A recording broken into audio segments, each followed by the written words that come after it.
कि आप लोगों ने लास्ट क्लास में क्या क्या पढ़ा था। ठीक है, आपने सेशन 2.4 में हमने शुरू किया था कैपेसिटेंस से। What is capacitance? किसको बोला था हमने capacitance?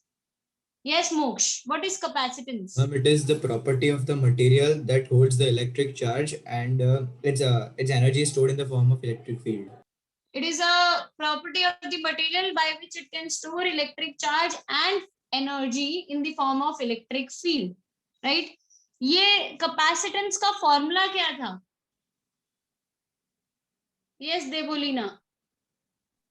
Ma'am Q by V. Q by V. Capacitance का formula is Q by V. Right? क्या capacitance charge पे depend करता है? टीशा? No ma'am. नो. क्या कैपेसिटेंस पोटेंशियल डिफरेंस पे डिपेंड करता है? खुशीशा? ये याद नहीं. खुशीशा, ये आपका पीक चल रहा है, आपका याद नहीं वाला। ये मैं बहुत सहन कर रही हूँ अभी, आप मेरे पेशेंस का फायदा उठा रहे हो। मैम उसके पहले तीनों क्वेश्चन में मैंने हैंड रेस किया था, और ये वाले क्वेश्चन ही मैंने आपसे पूछा। देवांजना, क्या कैपेसिटेंस पोटेंशियल डिफरेंस पे डिपेंड करता है? Yes ma'am. करता No. है? अगर यस या नो दोनों नहीं हो नो सकते। नो डिसाइड कर लो। नहीं नहीं, नहीं. नहीं करता है। Capacitance is independent of charge as well as potential difference. So on what factors capacitance depends on? Sanjana? Ma'am, size and shape of conductor and nature of medium. Size and shape of conductor and nature of medium. ये दो factors पे capacitance depend करता है। इसके बाद हमने graph का shape और सीखा था, बट अगेन वो मैं उसकी डिटेल में नहीं जाऊंगी। मैंने जो दो चीजें आपको करवाने की मिस कर दी थी वो थी unit and dimensions of capacitance. Last time ये डिस्कशन होने से रह गया था हमारा। तो हम यूनिट ऑफ कैपेसिटेंस देखते हैं।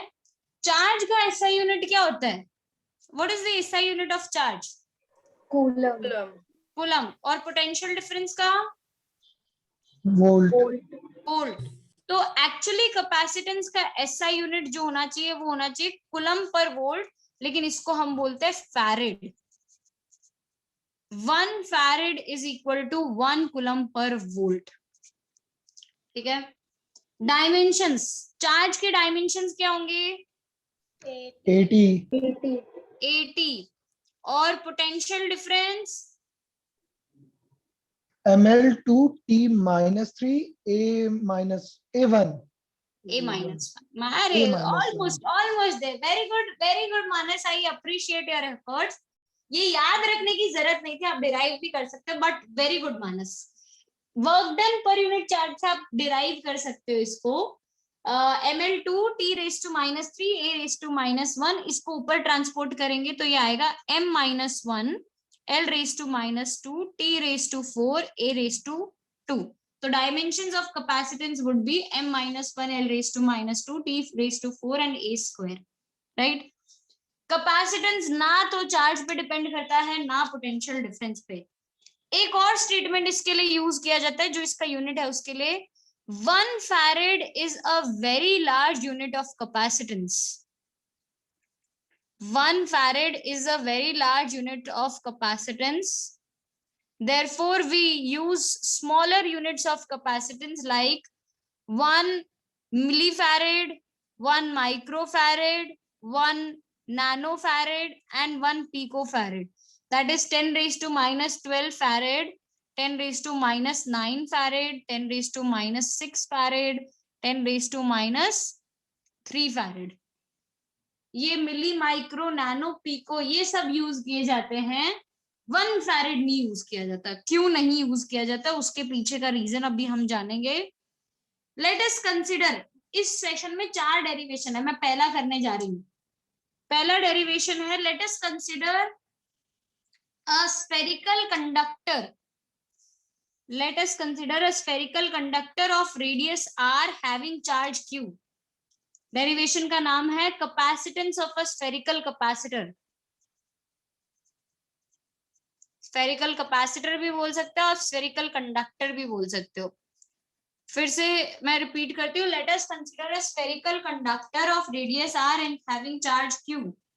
What is the value of potential difference? What is kcq by r? Good. Potential difference हो गया kc Q by R. Capacitance का फॉर्मूला है q बाय v. यहाँ पे मैं लिखूंगी q upon kc q upon r. q से q cancel. kc is also equal to 1/4 pi epsilon naught. So ये हो जाएगा 4 pi epsilon naught into R. तो capacitance of spherical capacitor is 4 pi epsilon naught into R. ये है radius of the conductor indicating size and shape of the conductor. Epsilon naught depends on nature of medium, nature of surrounding medium. Capacitance दो factors पे depend करता है, nature of surrounding medium and the size and shape of the conductor. ये prove हो जाता है इस formula से. Yes हरिति.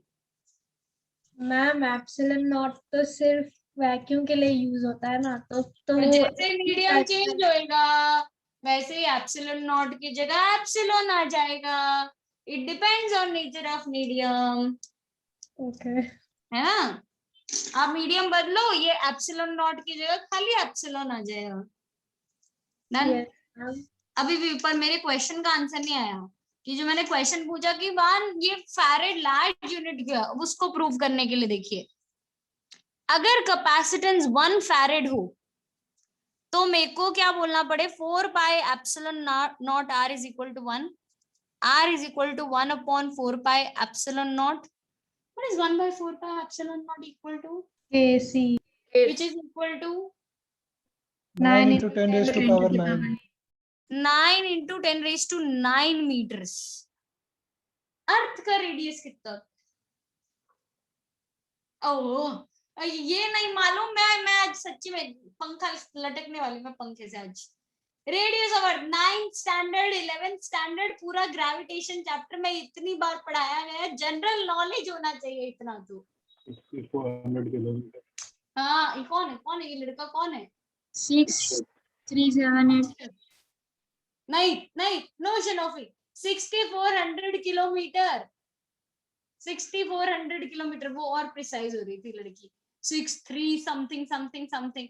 नहीं इट्स ओके शनोफी, हम 6400 किलोमीटर से बात चला लेंगे. लोगों को इतना भी याद नहीं था. Thank you so much Akshar. Radius of earth is 6.4 into 10 raised to 6 metre. Akshar चलेगा, मैंने किलोमीटर के बजाय मीटर में लिख दिया है with scientific notation. Right. 6.4 into 10 raised to 6 metre. मुझे 1 फैरेड कैपेसिटेंस के लिए रेडियस ऑफ कंडक्टर चाहिए 9 into 10 raised to 9 मीटर. अर्थ का रेडियस है 6400 किलोमीटर.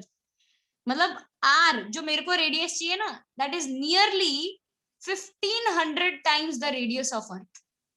इतना बड़ा प्लैनेट लेकर आओ तो 1 फैरेड का कैपेसिटेंस बनेगा. उस पे भी चार्ज दोगे, लाइफ नहीं चार्ज देना पड़ेगा तो कैपेसिटेंस आएगा. Are we ready to hold this kind of capacitor? No, we are not. Right? So that is why we don't use 1 farad as a unit of capacitance everywhere. We use smaller units of capacitance, micro, milli, nano, pico and so on. And ये spherical का case है. जब हमें पता चला spherical conductor में इतने बड़े बड़े radius चाहिए, conductors चाहिए, we took a different arrangement of capacitor, जिसको हम बोलते हैं parallel plate capacitor. We don't use spherical capacitors. बहुत कम जगह पे यूज किए जाते हैं, जहाँ पे चाहिए होते हैं वहां पे कुछ डिवाइसेस होते हैं जहाँ पे हमें चाहिए होते हैं, बट नॉट एवरीवेयर. हमें अगर जनरल यूज करना हो तो हम पैरेलल प्लेट कैपेसिटर्स यूज करेंगे. पैरेलल प्लेट कैपेसिटर में हम क्या करते हैं, एक प्लेट लेते हैं, ये दूसरा प्लेट लेंगे, ये प्लेट के बीच का डिस्टेंस रखेंगे d. इस प्लेट का ये टॉप व्यू है. टॉप व्यू ये एक लाइन के जैसा दिख रहा है. क्रॉस सेक्शनल एरिया हो जाएगा a. ये वाला जो एरिया होगा इसको बोलेंगे cross sectional area. Cross sectional area is a. इस क्रॉस सेक्शन, ये कैपेसिटर को हम कैसे कैपेसिटर बनाएंगे, इसको हम बैटरी से कनेक्ट कर देंगे। बैटरी से कनेक्ट करने पे एक साइड हो जाएगा पॉजिटिवली चार्ज और इंडक्शन की वजह से दूसरी साइड हो जाएगी नेगेटिव चार्ज। इंडक्शन की वजह से क्या चार्ज एक्चुअली यहाँ पे चल के जा रहा है? नो, बीच में स्पेस है, चार्ज चल के नहीं जा सकता है। ठीक है, इंसुलेटिंग मीडियम है, बीच में एयर है, डाइलेक्ट्रिक होगा, कुछ ना कुछ होगा। तो इंडक्शन की वजह से यहाँ पे चार्ज कितना आ जाता है? Minus Q. ये प्लस क्यू और यहाँ पे आ जाएगा माइनस क्यू। ठीक है, ये इसका प्रिंसिपल है कि हाउ कैपेसिटर इज फॉर्म। अगर ये प्लस क्यू है तो इसकी सरफेस चार्ज डेंसिटी होगी प्लस सिग्मा और दूसरे वाले की हो जाएगी minus sigma. Surface charge density को आप लोग कैसे डिफाइन करते हो? चार्ज पर unit area. Charge per unit area, Q by A, right? This is surface charge density. हमें पैरेलल प्लेट्स कैपेसिटर में, पैरेलल प्लेट कोई भी कैपेसिटर लेना है, तीन केसेस आएंगे हमें। तीन मैंने बताया ना, 4 डेरिवेशंस है, एक हमने कर दिया, 3 और आएंगे। फर्स्ट केस आएगा parallel plate capacitor with air between the plates, जो कि ये मैंने ड्रॉ कर रखा है। ये पहला डेरिवेशन होगा आपका, parallel plate capacitor with air between the plates. Second would be parallel plate capacitor, parallel plate capacitor with dielectric slab between the plates, dielectric slab between the plates. And third would be parallel plate capacitor, parallel plate capacitor with partially filled dielectric slab, with partially filled dielectric slab between the plates.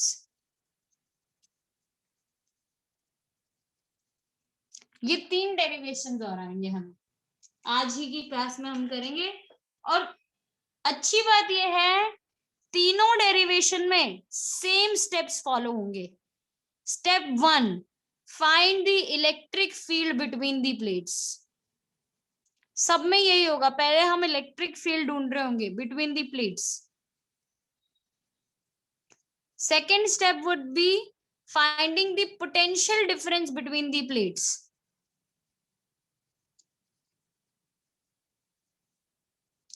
And third would be finding the capacitance of the plates, capacitance of the capacitor. तीनों में ये step follow कर रहे होंगे। Electric field ढूंढने के अलग अलग तरीके होंगे, पोटेंशियल डिफरेंस ढूंढने का तरीका है V is equal to E into d. मैंने यही चैप्टर में सेशन 2.2 में फॉर्मूला सिखाया था आपको। E is equal to dV by dr से डिराइव हुआ ये, तो dV is equal to E into dr, V is equal to E into R, वैसे आ गया V is equal to E into D। Next, capacitance ढूंढने के लिए C is equal to Q by V, यही फॉर्मूला यूज करेंगे हम, right? ये तीनों स्टेप हमें तीनों डेरिवेशंस में फॉलो करने हैं और फाइंड करना है कैपेसिटेंस। ये हमारा पहला डेरिवेशन है जो मैंने इधर डायग्राम में बना दिया, हेडिंग यहाँ पे लिख दिया भाई, हेडिंग यहीं से मान लेना। We are considering a parallel plate capacitor having cross section, having 2 plates of cross section area A, separation between the 2 plates is small d. We need to find capacitance of the capacitor. अब उसके लिए आपको reason 1, region 2, reason 3 में divide करना पड़ेगा इसको पूरे को। Region 1, region 2 and region 3। Region 1 की बात करते हैं। पॉजिटिव चार्ज की वजह से ये वाला डेरिवेशन आप लोगों ने वैसे मेरे साथ किया हुआ है, प्लेट्स वाला। पॉजिटिव चार्ज की वजह से इलेक्ट्रिक फील्ड का direction Radially outwards. Radially outwards, radially outwards, radially outwards, radially outwards. This is E due two plus sigma.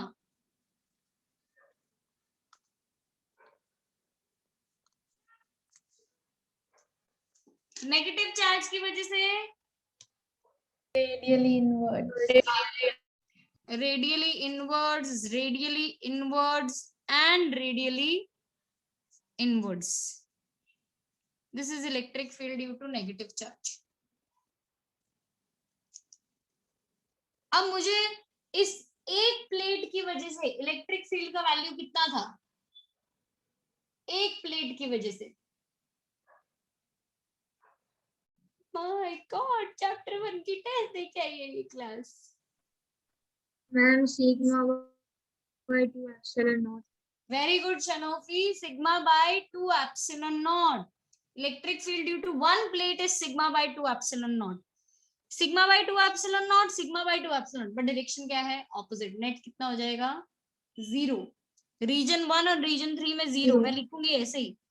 In reason 1, in regions 1 and region 3, E1 is equal to E3, which is equal to E due to plus sigma plus E due to minus sigma, that is sigma by 2 epsilon naught I cap plus sigma by 2 epsilon naught minus I cap. This turns out to be 0. E1 is equal to E3 is equal to 0. In region 2,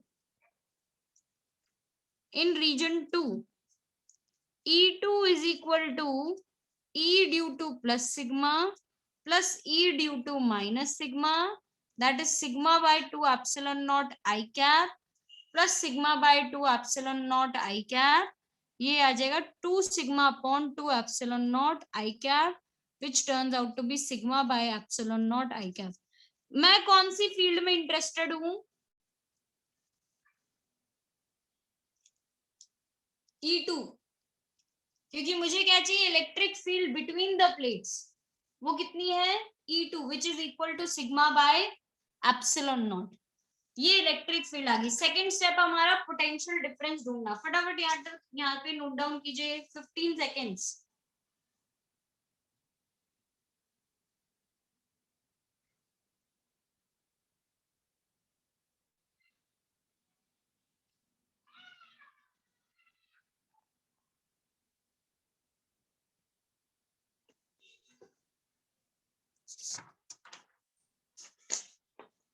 second step है हमारा potential difference बताना।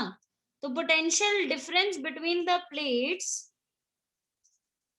potential difference between the plates is given by V is equal to E2 into D. E2 आया है मेरा sigma by epsilon not, D की जगह D, this is V। और final step है मेरा पोटेंशियल कैपेसिटेंस बताना। तो capacitance of parallel plate capacitor is given by capacitance of parallel plate capacitor is given by C is equal to Q by V. Q की जगह तो Q, V की जगह sigma D by epsilon naught. Again, what is surface charge density equal to? Q by A. तो charge per unit area into D. Q से Q cancel. C is equal to epsilon naught A upon D. A and D are the size and shape of the conductor, orientation of the conductor. दोनों का conductors का कैसा आपने orientation रखा है वो, and epsilon not again Hariti, it depends on nature of medium. तो these are क्या लास्ट स्टेप रिपीट कर दो, फिर से रिपीट कीजिए अक्षत। लास्ट स्टेप ये वाला कैंसिल कैसे हुआ? देखिए, सिग्मा की जगह चार्ज पर unit area, sigma is equal to Q by A, तो क्यू अपॉन ए किया तो ये ए ऊपर आ गया, क्यू से क्यू कैंसिल, ये हो जाएगा epsilon naught A upon D. ठीक है, ऑलराइट, डन पूरा का पूरा। मैम हो गया, बट पीछे का एक लास्ट लाइन बाकी है, पीछे के पेज की।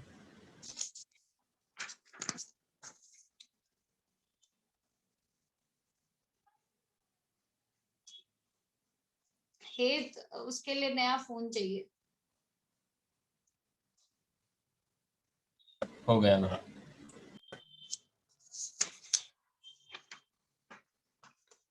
चलिए यहाँ तक खत्म करने के बाद ये मेरा सेकंड डेरिवेशन हो गया। डेरिवेशन डिफिकल्ट है कि इजी है?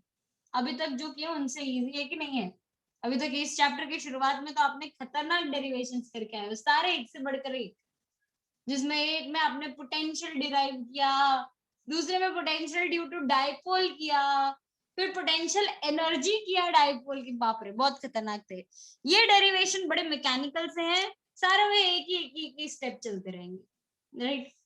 सेम ऐसा ही अपने को करना है सेकंड डेरिवेशन। मैंने पहला खत्म करवा दिया, ये पहला था हमारा, parallel plate between the capacitor, parallel plate capacitor with air between the plates. Second है विद डाइलेक्ट्रिक स्लैब। अब ये डाइलेक्ट्रिक स्लैब की जरूरत क्यों पड़ी? क्या ऐसा नहीं था इसके अंदर जो हमें डाइलेक्ट्रिक स्लैब और डालना है? Why do we need dielectric slab?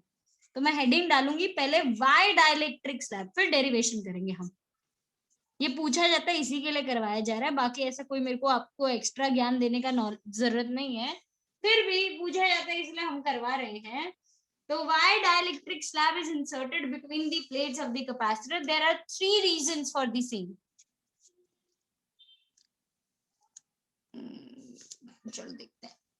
There are 3 reasons. First बहुत सिंपल सा रीजन है, आप जैसे ही इनके बीच में ये पॉजिटिव चार्ज ये नेगेटिव चार्ज, इनके बीच में कोई मटेरियल डाल देते हो, C में एप्सिलॉन नॉट की जगह क्या आ जाएगा?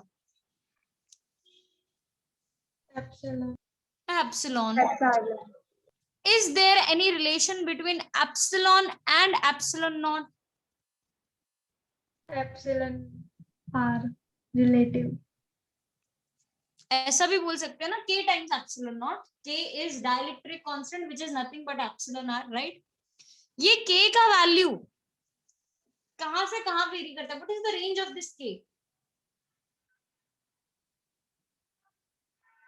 स्कोप होता है ना, इसका स्कोप है ये, यहाँ से यहाँ तक वेरी कर सकता है मैम। इसका वैल्यू प्लस माइनस हो सकता है, क्या हो सकता है? 1 तक रह सकता है। Very good Akshat, very good. It is always greater than 1, it is always greater than 1। 1 is for vacuum, जो कि मेरा ऑलरेडी था ही, हमेशा ये ग्रेटर देन 1 होगा। तो मतलब जैसे ही मैंने इसके बीच में लाके कोई मीडियम रखा, जैसे ही वैसे ही कैपेसिटेंस हो गया K times epsilon not A by D, और ये 1 से बड़ा है, तो क्या मेरा कैपेसिटेंस बढ़ेगा? Yes. So first, why we are inserting dielectric slab? To increase the capacitance of the capacitor, to increase the capacitance of the capacitor. ये फर्स्ट रीजन है। सेकेंड रीजन, ये प्लस Q ये माइनस Q, ये दोनों के बीच में force कैसा होगा? अट्रैक्टिव। Attractive force. इन दोनों के बीच में फोर्स होगा अट्रैक्टिव। मैंने थोड़ा और चार्ज, चलो अभी तो अट्रैक्ट करे, बहुत बहुत अट्रैक्ट करे, मैंने थोड़ा और चार्ज बढ़ा दिया, इधर थोड़ा पॉजिटिव और इधर थोड़ा नेगेटिव और अट्रैक्ट कर रहे हैं, थोड़ा और बढ़ाओ पॉजिटिव और नेगेटिव और चिपक गए। क्योंकि ऑब्वियसली अट्रैक्शन के बाद व्हाट वर यू एक्सपेक्टिंग कि वो दूर दूर रहे ना, फोर्स बढ़ा, फोर्स बढ़ते ही दोनों चार्जेस चिपक गए। अच्छा, एक प्लेट पे पॉजिटिव चार्ज था, 2 प्लेट पे नेगेटिव चार्ज था, पॉजिटिव नेगेटिव मिलके क्या नेट चार्ज हो गया? 0। Net charge 0। कैपेसिटेंस का यूज क्या है? क्यों चाहिए कैपेसिटेंस? चार्ज स्टोर करने के लिए, 0 करने के लिए नहीं, चार्ज स्टोर करने के लिए, एनर्जी स्टोर करने के लिए, फिर वो बची हुई एनर्जी बाद में सिस्टम को देने के लिए। ये रिजर्व की तरह काम करता है अपना, कि ये एनर्जी पहले बचा लेगा, फिर जब सिस्टम को जरूरत होगी ना तो वो एनर्जी देता रहेगा। It is like your savings account, कि पहले बचाते रहो, फिर उसके बाद जब जरूरत पड़े निकालते रहो। ये वैसा है। लेकिन अगर ये दोनों प्लेट कंबाइन हो गई, चार्ज न्यूट्रलाइज ही हो गया, तो न्यूट्रलाइज होने के बाद क्या सेविंग्स हो सकती है चार्ज की? नहीं। All the charge is neutralise now, no savings. No savings मतलब कैपेसिटेंस जिस प्रॉपर्टी के लिए आया था वो तो फ्लॉप हो गई, तो इसके लिए पता है क्या करते हैं, वो इलेक्ट्रोप्लेटिंग करते हैं। वो एक डाइलेक्ट्रिक स्लैब लेते हैं, उसके एक बाजू एक प्लेट चिपकाते हैं, दूसरे बाजू दूसरा प्लेट चिपकाते हैं, फिर चार्ज बढ़ाते रहो। अब चार्ज बढ़ने से क्या हो गया, ये दो जो हमारे अट्रैक्ट कर रहे थे एक दूसरे को, इनके बीच में एक ऑब्स्टेकल आ गया, दीवार खड़ी हो गई इनके बीच में। चल बड़ा और फोर्स बढ़ा, तो बड़ा फोर्स, लेकिन मैं देखो जाने नहीं दूंगा, मैं देखो चिपकने नहीं दूंगा। I won't allow you to stick, right. तो डाइलेक्ट्रिक स्लैब क्या करती है, it provides mechanical support, it provides mechanical support through physical barrier. It provides mechanical support through physical barrier. ये सेकंड यूज है हमारे डाइलेक्ट्रिक स्लैब का, कि खुद लड़के खड़ी हो जाएगी कि नहीं जाने देना आप तेरे को, दो प्लेट्स को मिलने नहीं देगी, right. Third case ma'am yes, समझ नहीं आया, चार्ज 0 होगा तो फिर क्या होगा? चार्ज 0 होगा तो it is like a connecting wire. यहाँ से बैटरी से चार्ज निकला, पूरे सर्किट में फ्लो के वापस आ गया। पर मुझे कैपेसिटर इसके लिए नहीं चाहिए, मुझे कैपेसिटर चाहिए कि उस पर चार्ज स्टोर होता रहे। स्टोर होएगा तो जब सिस्टम में एनर्जी आनी बंद हो जाती है ना हरिति, वो एनर्जी को एनर्जी देता रहता है सिस्टम में कि मेरा चार्ज लेके तू कंटिन्यू करता रहे अपना सिस्टम में करंट। इसके लिए कैपेसिटर जरूरी है, ठीक है। हमारे जो इलेक्ट्रिक फैंस होते हैं ना, उसमें कैपेसिटर लगाते हैं, इसको कंडेंसर भी बोलते हैं, ठीक है। नेक्स्ट, इसके बाद थर्ड केस, आप मान लीजिए ये पॉजिटिव चार्ज है, ये नेगेटिव चार्ज है। आप उससे पहले मुझे बताइए, एयर जो है वो कंडक्टर है कि इंसुलेटर है? कंडक्टर है कि इंसुलेटर है? कंडक्टर। अरे कंडक्टर है, सेमीकंडक्टर। सेमीकंडक्टर तो बहुत बड़ी बात बोल दी। सेमीकंडक्टर बिल्कुल भी नहीं हो सकता है। Semiconductor is a different class of materials, possible नहीं है।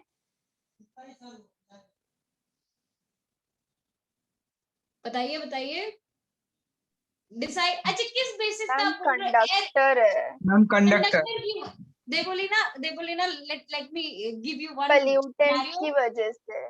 मेरी बात सुनो देखो लीना, अगर एयर कंडक्टर होता तो आपके घर में स्विच बोर्ड है, आप कभी कभी उसको चालू छोड़ देते हो, कभी कभी ऐसा होता है ना, स्विच बोर्ड चालू रह गया आपका, आपने चार्जर हटाया, चार्जर के बाद स्विच बोर्ड चालू, बाहर एयर है। एयर अगर कंडक्टर होता तो करंट फ्लो होके मेरी बॉडी तक कब का पहुंच जाता, और हम पढ़ा नहीं रहे होते, ऊपर निकल लेते हम लोग। 220 का जब झटका लगता है इंसान बचता नहीं है, ऊपर जाता है। एयर कंडक्टर तो नहीं है देवोलीना। किस सिचुएशन के लिए आपने बोला एयर कंडक्टर? अब बताओ। मैम वो ऐसा लास्ट ईयर के बुक में आया था कि वो पोल्यूटेंट्स की वजह से कंडक्टर होता है। चलो उस पे थोड़ा सोचेंगे। यस आरव। लाइटनिंग। नहीं Aarav, yes Aarav. How would you explain lightning then? That's the case. That is something I was expecting, जो हरिति ने बीच में बोल दिया। हरिति ऐसा बीच में बोलना अलाउड नहीं है। लाइटनिंग फिर कैसे एक्सप्लेन करता है? अगर एयर कंडक्टर नहीं है तो how can someone explain lightning? Air actually insulator है। सीरियसली मैं बताऊं, अगर कोई आपसे पूछे air is insulating medium, please don't tell कि वो कंडक्टर है। हाँ, देयर आर केसेस कि एयर कंडक्टर बन जाता है, इंसुलेटर जो है वो कंडक्टर बन जाता है। कैसे? लाइटनिंग का केस के थ्रू ही एक्सप्लेन करते। केशरी तुम्हें एक्सप्लेन करना है ऐसा? You want to explain it? नहीं मैं नहीं करती। मैम वो एक्चुअली सर का वीडियो देखा तो उसमें उन्होंने बताया था। यस सर के वीडियो में उन्होंने मैम तो बताया। वायरलेस इलेक्ट्रिसिटी जो पास होती है तो वो कैसे होती है? बताते हैं ना, देखो ना, वायरलेस इलेक्ट्रिसिटी सब पास करवाता है। अभी देखो, ये सिर्फ इसके एग्जाम्पल से कर रहे हैं। यहाँ पे जो ट्रू है वो आगे हर सिनारियो में ट्रू होगा जहां पे आपको इंसुलेटिंग मीडियम कंडक्टिंग बनता हुआ दिख रहा होगा। ये कैपेसिटर प्लेट थी, कैपेसिटर प्लेट के बीच में एक इलेक्ट्रिक फील्ड एग्जिस्ट करती है. What is the direction of electric field?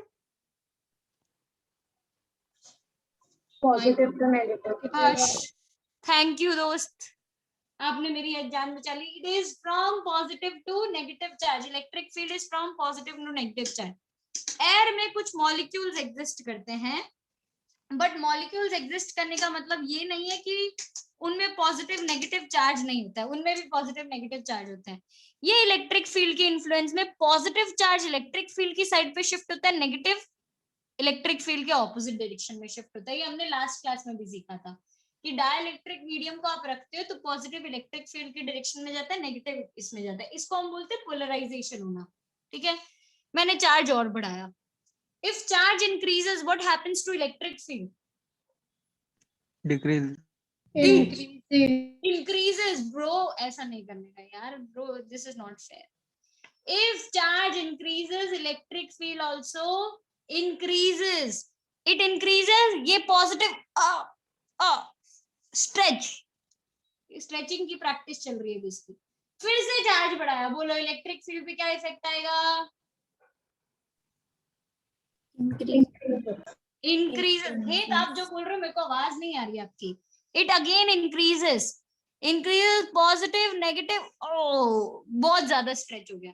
इतना बॉन्ड बनना नहीं चाहिए था जितना बड़ा बॉन्ड बन चुका है. अब आपने ये था कि बस अब मेरी वो सहन शक्ति खत्म होने वाली है, पेशेंस आ गया है, गले के ऊपर पानी चला गया है, ये वो वाला सिचुएशन है. इसके बाद मैंने और चार्ज बढ़ाया. आई एम नॉट, चला गया तो चला गया, कोई बात नहीं, और पुश करो. अनुष्का ये अनुष्का को पुश करना मेरी वो है, क्या बोलते हैं, फितरत में. ऐसा बोलते हैं ना, फितरत में अनुष्का को पुश करना. ये अब ये मॉलिक्यूल को पुश करना भी मेरी फितरत में है. और इलेक्ट्रिक फील्ड बढ़ाओ, और इलेक्ट्रिक फील्ड बढ़ाई. चार्ज कहता है चल हट, मेरे को नहीं रहना है साथ में, मैं अलग अलग ही ठीक हूँ. अब ये बन गए मॉलिक्यूल की बजाय आयंस. कंडक्टर में इलेक्ट्रिसिटी कब कंडक्ट होती है, कब स्पार्क हो सकता है, कब करंट फ्लो कर सकता है? जब वहां पे फ्री इलेक्ट्रॉन्स हो या आयंस हो. इलेक्ट्रोलाइट में होता है ना, जैसे इलेक्ट्रोलाइट में होता है, इलेक्ट्रोलाइट में आयंस होते हैं, वहां पे फ्री इलेक्ट्रॉन्स नहीं होते, वहां पे आयंस होते हैं. यहाँ पे भी आयंस बन गए. तो आरव का जो क्वेश्चन था कि लाइटनिंग कैसे होती है, एयर में इतनी ज्यादा इलेक्ट्रिक फील्ड बढ़ जाती है चार्जेस के, क्योंकि थंडर स्टॉर्म के टाइम पे क्लाउड्स टकराते हैं एक दूसरे से, वो रबिंग की वजह से चार्जिंग का प्रोसेस होता है. चार्जिंग की वजह से इतनी ज्यादा इलेक्ट्रिसिटी बढ़ जाती है कि इलेक्ट्रिक फील्ड बढ़ जाती है कि वो एयर जो कंडक्टिंग मीडियम था वो बन गया है मेरा इंसुलेट, नहीं उल्टा बोल रही, जो इंसुलेटिंग मीडियम था वो बन गया है कंडक्टिंग मीडियम. और वो कंडक्टिंग मीडियम की वजह से एयर में आ गए आयंस, इलेक्ट्रिसिटी कंडक्ट हो जाती है, लाइटनिंग स्ट्राइक दिखता है अपने को. और सेम कहीं पे भी आपको स्पार्क दिखता है ना, स्पार्क दिखने का रीजन ये है, एयर में वैसे स्पार्क होना नहीं चाहिए था, एयर इज एन इंसुलेटर, लेकिन वो एजेस पे इतना ज्यादा इलेक्ट्रिक फील्ड बढ़ चुका है एजेस पे कि वहां पे एयर को उन्होंने कंडक्टिंग मीडियम के बजाय, फिर से उल्टा बोला, एयर को इंसुलेटिंग मीडियम की बजाय कंडक्टिंग बना दिया और वहां पे स्पार्किंग इफेक्ट दिख रहा है. ठीक है, that was the reason behind it. This is a very good topic जो आप अभी के टाइम पे, साइक्लोनिक टाइम पे ये हम डिस्कस कर सकते हैं. लाइटनिंग स्ट्राइक्स हमने बहुत देखी है कल के दिन में. क्यों, सब सेफ है ना घर पे अपने, है ना? कोई ऐसा तो नहीं है किसी का घर उड़ गया है? अपने अहमदाबाद एरिया में है, सेफ एरिया में. Good, very good. Just pray for those people जो अभी सेफ नहीं है, उनके लिए प्रे करते हैं अपने. राइट, हम सेफ हैं, बी हैप्पी अबाउट इट, वो अच्छी बात है हमारे लिए. राइट, इस फिनोमिनन को बोलते क्या, फिजिक्स पे आ जाता है, इस फिनोमिनन को हम बोलते हैं डाई इलेक्ट्रिक ब्रेकडाउन होना. कि जहां पे हमारा मीडियम, कंडक्टिंग मीडियम जो है, यार ये कंडक्टिंग इंसुलेटिंग बड़ा उल्टा बोले जा रही हूँ मैं बार बार, जो मेरा इंसुलेटिंग मीडियम है वो कंडक्टिंग जिस पॉइंट पे बन जाए उसको हम बोलते हैं डाइलेक्ट्रिक ब्रेकडाउन होना. जो मैक्सिमम इलेक्ट्रिक फील्ड वो विदस्टैंड करता है उसको हम बोलते हैं डाइलेक्ट्रिक स्ट्रेंथ. तो ये डेफिनेशन मैं लिखूंगी नहीं, आप चाहे तो लिख लीजिए इसको, मैं आपको बता देती हूँ. Dielectric strength is the maximum electric field Dielectric strength is the maximum electric field which a material can withstand. It is the maximum electric field which a material can withstand without undergoing dielectric breakdown. It is the maximum electric field that a material can withstand without undergoing dielectric breakdown.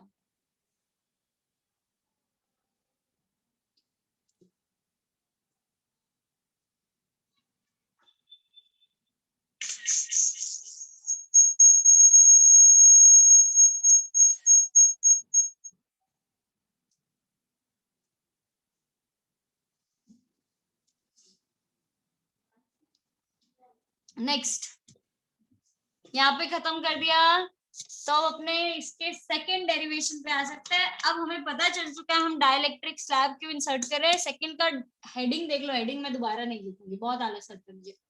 Heading है derivation का, parallel plate capacitor with dielectric slab between the plates.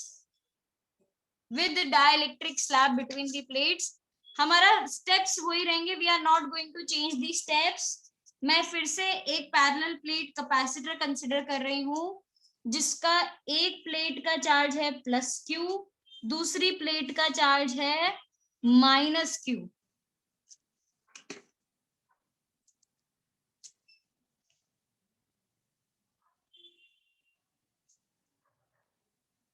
इनके ये plates के बीच में मैंने एक dielectric slab insert की है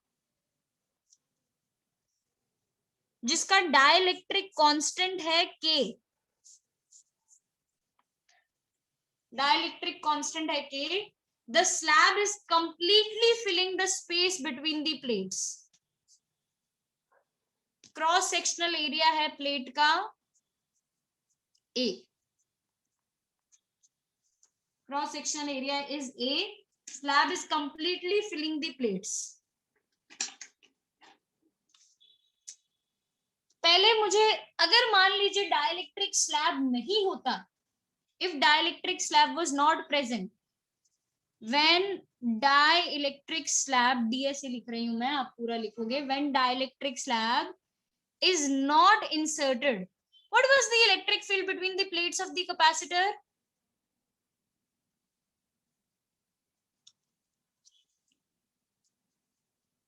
Sigma I cap by epsilon naught. Sigma by epsilon naught. Very good. The electric field between the plates is sigma by epsilon naught. E naught is equal to sigma by epsilon naught. ठीक है? When dielectric slab is inserted, आप सोचो आपने एक dielectric material को external electric field में रखा तो नेट इलेक्ट्रिक फील्ड कितना हो जाता है? याद करो, लास्ट लेक्चर में 2.3 में आप लोगों ने किया हुआ ये। मैम माइनस ई हो जाएगा। कितना हो जाएगा ma'am? E net is equal to E naught minus उसका जो माइनस हो जाएगा। Very good. E naught minus EP. Very good. Electric field between the plates would become E naught minus EP. अच्छा, मैं आपको एक फॉर्मूला याद करवाती हूँ। Dielectric constant was given by E naught upon E naught minus EP. What is E naught minus EP equal to? E naught. E naught by K. E naught by K बन जाएगा ना? तो मैं इसकी जगह क्या लिख सकती हूँ? Let's say this is equal to E. E naught minus EP को हम E बोलेंगे, which would be equal to E naught by K, which would be sigma upon K epsilon naught. E naught by K, which is equal to sigma upon K epsilon naught. First step, clear. Electric field between the plates is sigma upon K epsilon naught. Second step क्या था हमारा? Potential difference. Potential difference find करने का तरीका है V is equal to E into D. Potential difference between the plates is E into D. तो sigma by K epsilon naught into D. And third step is finding the capacitance of the capacitor. So capacitance is given by C is equal to Q by V. Q की जगह मैं लिख सकती हूँ Q ही, V की जगह मैं लिख सकती हूँ sigma D upon K epsilon not. What is surface charge density equal to?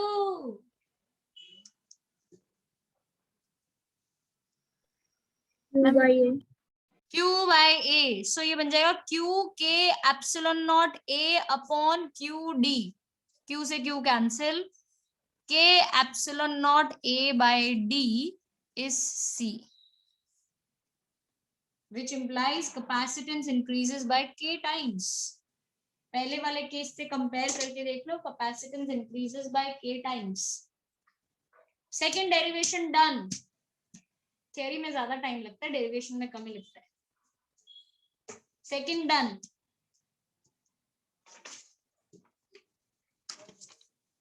Parallel plate capacitor with dielectric slab between the plates.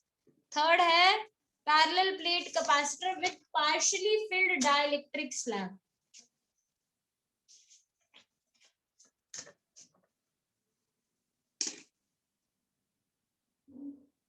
Done. कर दूं, हटा दूं, क्लियर कर दूं?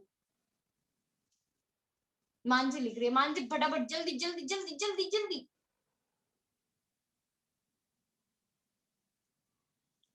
प्रीत परेशान होगी, प्रीत थक गई है. बस बस मैम, बहुत आज बहुत करी है आपने, इतना मेहनत नहीं. पर प्रीत अभी 6:53 हुआ है, 7:15 तक क्लास है. Can I talk to you after the class? After the class, I have another class. Can you call me after 9 p.m? Tesla wireless electricity. Again, I told you the reason. Electric field की वजह से air ionize हो जाएगी, इसलिए conductor बन जाएगा. अरे लोगों को आंसर मालूम है, ऐसे मेरे से क्लास दिलवाते रहते. क्यों क्लास दिलवा रहे हो? Ma'am, the capacitance increases due to it can avoid breakdown because it has more strength. मैंने अभी चैट के मैसेजेस रीड किए, सॉरी. अभी चैट को रिस्पॉन्स करने में टाइम लग जाता है, बोलते हुए जल्दी जल्दी हो जाता है.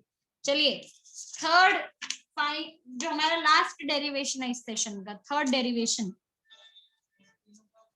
पार्शियली फिल्ड कैपेसिटर प्लेट्स लेना है. मैं फिर से दो प्लेट्स ले रही हूँ कैपेसिटर के लिए, +Q -Q separated by small distance D, having dielectric slab between the plates of thickness T.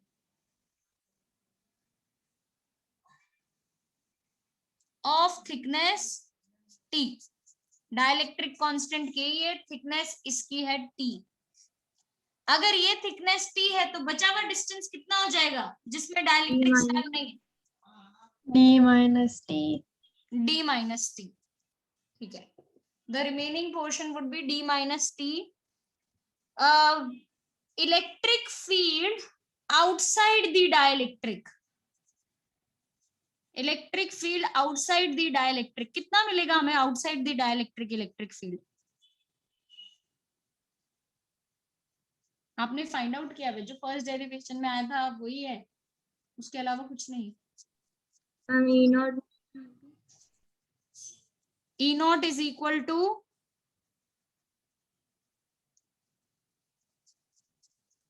come on कर सकते हो आप लोग. Sigma by epsilon not. Sigma by epsilon naught. Electric field outside the dielectric is sigma by epsilon naught. Electric field inside the dielectric,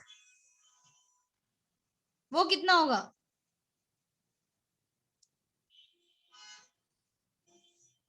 Electric field inside the dielectric. कोशिश करो. Very good. It would be sigma by K epsilon naught. E naught by K, which is equal to sigma by K epsilon naught. Next, इसके बाद potential difference between the plates.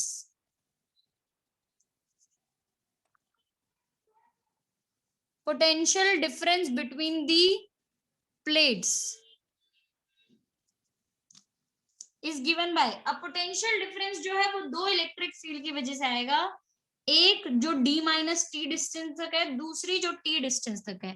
तो V is equal to E naught into कितने distance तक है E naught? T. E not D minus T. D minus T। लड़की सोने चली गई। मैं हरिति ऐसे नहीं करने का। और मानस जवाब ही नहीं दे रहा। मानस बोलना ही बंद कर दिया। मानस ऐसे क्या कर रहा है? नाराज हो गया क्या? हम जब तक म्यूट कर रहे हो कोई ना कोई बोल दे रहा है। अनम्यूट अनम्यूट यार, ऐसे नहीं तो अनम्यूट रख ले। तेरे घर में कोई है क्या? आजू बाजू नहीं घूमता तो अनम्यूट रख लेगा। हम पापा का चल रहा है कॉन्फ्रेंस इसीलिए। ठीक है ठीक है ठीक है। नेक्स्ट, ई इलेक्ट्रिक फील्ड कितने डिस्टेंस तक एक्ट कर रही है? टी। सो ये हो जाएगा ई नॉट की जगह sigma by epsilon naught into D minus T plus sigma by K times epsilon naught into T. ठीक है, ये आया हमारा v। इन दोनों में से कॉमन आ जाएगा सिग्मा बाय एप्सिलॉन नॉट, तो अंदर बचेगा d minus T plus T by K. Next third step, what is the third step? थक गई हूँ बस मैं थर्ड स्टेप लिखते लिखते। Capacitance of the capacitor. Capacitance of parallel plate capacitor is given by C is equal to Q by V। Q upon V की जगह हम लिख सकते हैं sigma upon epsilon naught into D minus T plus T by K. What is sigma equal to? Q by A. तो Q by ए करना था, ऊपर ए आ गया, ऊपर एप्सिलॉन नॉट भी आ गया, नीचे बचेगा Q into D minus T plus T by K. This is C। Q से Q cancel. C would be equal to epsilon not A upon D minus T plus T by K. This is the final derivation, last derivation of this session. 4 derivations हैं जिसमें से second नहीं sorry third वाला derivation बहुत बार पूछा जाता है, ज्यादातर वही पूछा जाता है। दिस वन सबसे इंपॉर्टेंट डेरिवेशन ये है।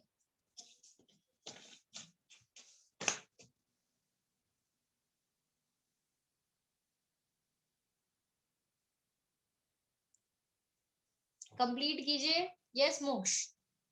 बोर्ड में डेरिवेशन टोटल कितने मार्क्स का आता है?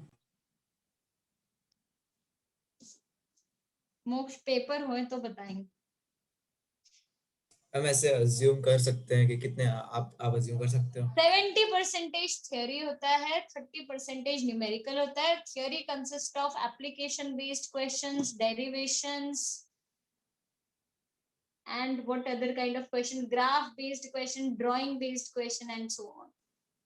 ठीक है, अगेन डेरिवेशन अगर कोई डायरेक्टली नहीं पूछता है तो दैट डजंट मीन कि वो डेरिवेशन नहीं है। डेरिवेशन आने से आपको ये सारे स्टेप्स मालूम पड़ते हैं। अब वो कोई बीच का स्टेप उठा के आपसे क्वेश्चन पूछ डाले तो ऐसा नहीं बोलूंगी कि डेरिवेशन नहीं पूछा है। अब बीच का स्टेप तो पूछा है तो डेरिवेशन करना जरूरी था हमें। हम बिना डेरिवेशन के वो स्टेप नहीं सीख सकते, इसके लिए derivations are important. Derivations give you logic to do what to do in numericals also, to do in application based questions also। ये सब कैसे होंगे? वो डेरिवेशंस के थ्रू ही होंगे। ठीक है, यस हरिति। मैम वो एयर में लाइटनिंग वाला जो आपने समझाया वो फिर से समझाओ। नहीं, मैं पूरा नहीं फिर से समझाऊंगी। नहीं, मैम इतनी देर बाद तेरे को उसमें डाउट आया है? नहीं, डाउट था ही। तो पहले पूछा नहीं तूने, तब तो मेरे को डेरिवेशन खेलने दिया। अब जब क्लास के बाद अपने डिस्कस करते हैं। Yes ma'am. ठीक है, 3 न्यूमेरिकल्स है वो खत्म करवा दूं, इसके स्पेशल केसेस 3 न्यूमेरिकल्स, फिर उसके बाद अपने वो डेरिवेशन कर। तेरा डाउट है ये, इसके स्पेशल केसेस पहले कर लेते हैं। स्पेशल केसेस के नाम पे वो धब्बा है, तीनों ही स्पेशल केसेस। पहला स्पेशल केस है what if t is equal to 0। अगर t 0 हो जाएगा तो मतलब there is no dielectric slab. Basically no dielectric slab मतलब ये गायब ये गायब। फॉर्मूला आ गया epsilon not a by D, हमारा फर्स्ट डेरिवेशन जो हमने किया था, right. Second, what if t is equal to d। t जब d के बराबर हो जाए मतलब कंप्लीटली फिल्ड। कौन सा derivation? Second derivation. d minus d हो जाएगा 0 फाइनली फॉर्मूला आ जाएगा epsilon naught A upon D by K, जिसको मैं K epsilon naught A by D लिख सकती हूँ। ठीक है, थर्ड थोड़ा है important. What if the slab is conducting? If conducting slab या metallic slab is used, metallic भी बोल सकते हैं, कंडक्टिंग स्लैब भी बोल सकते हैं। मेटल्स के लिए के कितना होता है? इंफिनिटी। इंफिनिटी। अगर के इंफिनिटी होगा तो anything upon infinity is zero. ये टर्म गायब हो जाएगा। तो ये फॉर्मूला क्या बच जाएगा कैपेसिटेंस का? Epsilon naught A upon D minus T. Epsilon naught A upon D minus T. ये तीन हमारे स्पेशल केसेस हैं।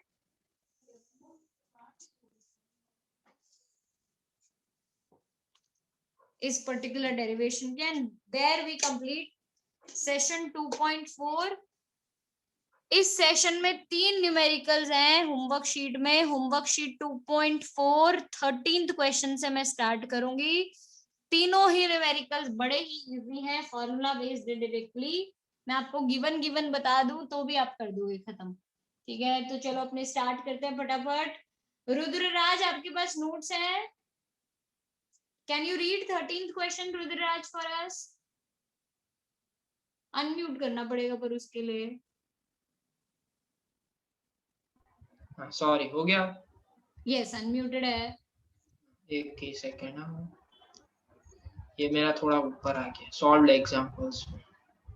सॉल्व्ड एग्जांपल्स के नीचे जाओगे तो Equation 13. A parallel plate capacitor with air between the plates has a capacitance of 8 pF. The separation between the plates is now reduced by half, and the space between them is filled with a medium of dielectric constant sigma. Calculate the value of capacitance of the capacitor.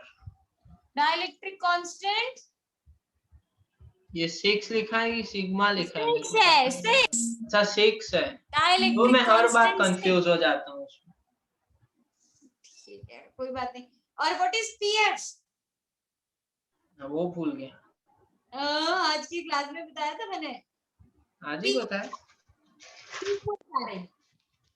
10 raised to -12 pico farad बोलते हैं इसको अपने। 10 raised to -12 farad. ठीक है, okay. Pico farad. सो ये सी naught जो है वो है epsilon naught A upon D. C naught का वैल्यू क्या होता है? Epsilon naught A upon D. अब नया कैपेसिटेंस बन जाएगा K times epsilon naught A upon D dash. K times epsilon naught A upon D dash की जगह हम लिख सकते हैं D by 2 half. What is epsilon naught a by d equal to? C naught 8 picofarad। 8 picofarad। तो k की जगह हम 6 लिखेंगे, इसकी जगह 8 into 10 raised to -12 into 2 कितना हो जाएगा? 12 8 96। 96 into 10 raised to -12 farad, that is 96 picofarad. This is the value of capacitance. 13th question. Next, 15th question. Sanjana, 15th question read karo. Yes, ma'am. A parallel plate capacitor is formed by two plates, each of 100 centimeter square, separated by a distance of 1 millimeter. A dielectric of dielectric constant 5 and dielectric strength 1.9 into 10⁷ volt per meter is filled with the between the plates. Find the maximum charge that can be stored without causing any dielectric breakdown. ये क्या given है? What is 1.9 into 10⁷? Dielectric strength. Dielectric strength मतलब क्या? किससे denote करूं?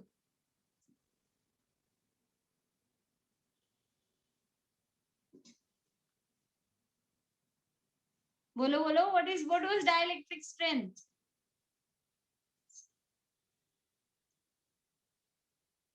कोई नहीं है क्लास में जिसको? Ma'am, maximum electric field a material can Maximum withstand. electric field, Emax.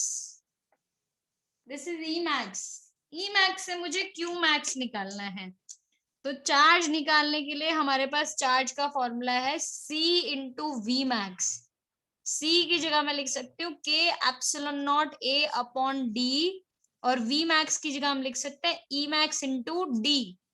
D से D कैंसिल, K की जगह 5, एप्सिलॉन नॉट की जगह 8.85 इंटू 10⁻⁻12, एरिया की जगह 100 इंटू 10⁻⁻4, ई मैक्स की जगह 1.9 इंटू 10⁻7। इसको सॉल्व कर दो, आपको क्यू मैक्स मिल जाएगा। That is something coulomb.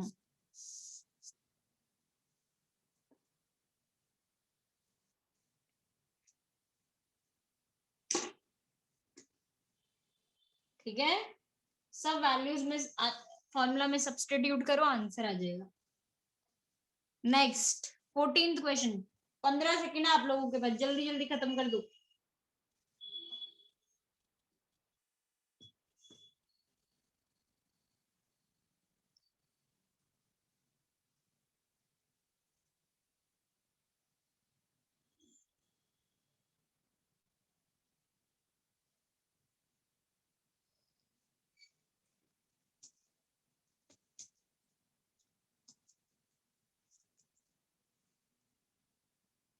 Next 14th question.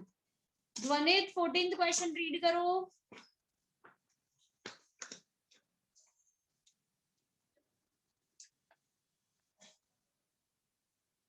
Keshni 14th question read करो।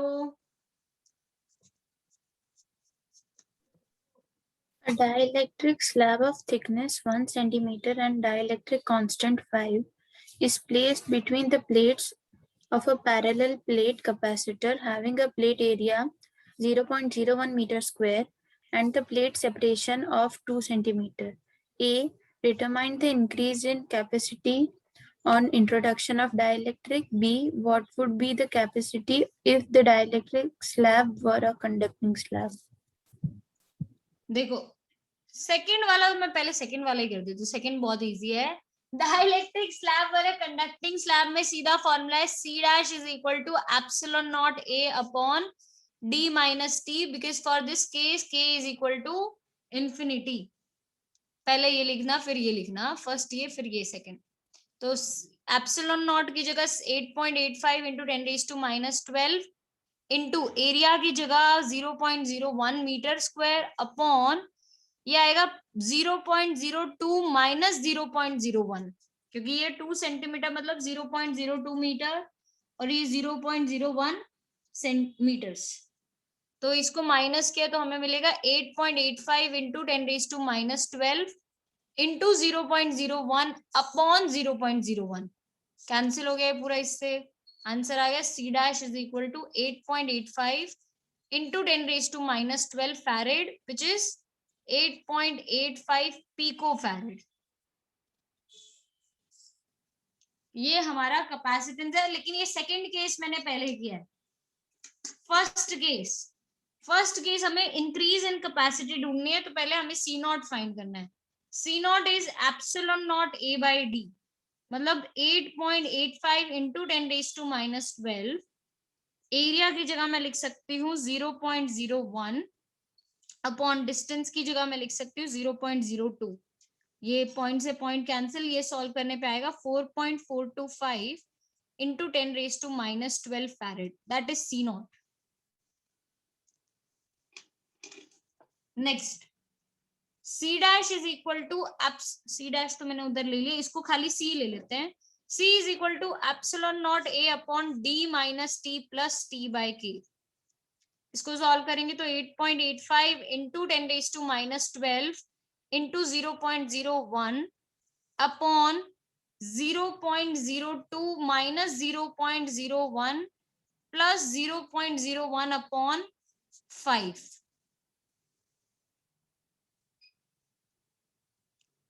तो 8.85, ये देखिए पॉइंट 2.2.2 तीनों में से कॉमन आएगा, ऊपर से कैंसिल हो जाएगा, right. So it would be 8.85 into 10⁻⁻12 upon 2 minus 1 is 1 plus 1 by 5. That would be 6 by 5. तो ऊपर आ जाएगा 5 into 8.85 upon 6 into 10⁻12. इसको सॉल्व करके आपका सी का कुछ वैल्यू आएगा, समथिंग फैरेड। लेकिन आपको क्वेश्चन में ढूंढना क्या है, इंक्रीज इन कैपेसिटी। तो increase in capacity would be equal to, increase in capacity मतलब increase in capacitance is equal to C minus C naught. जो भी ये आए उसको इसमें से माइनस कर दो, इसको इसमें से माइनस कर दो उल्टा, ठीक है। आपका फाइनली आंसर आ जाएगा फैरेड में। This is question number 14 and we are done with this class. Next time आपको होमवर्क शीट 2.1 2 3 तो मिनिमम कंप्लीट करके आने हैं, 2.4 is your homework to complete, वो खत्म करके आइए। See you next time, bye.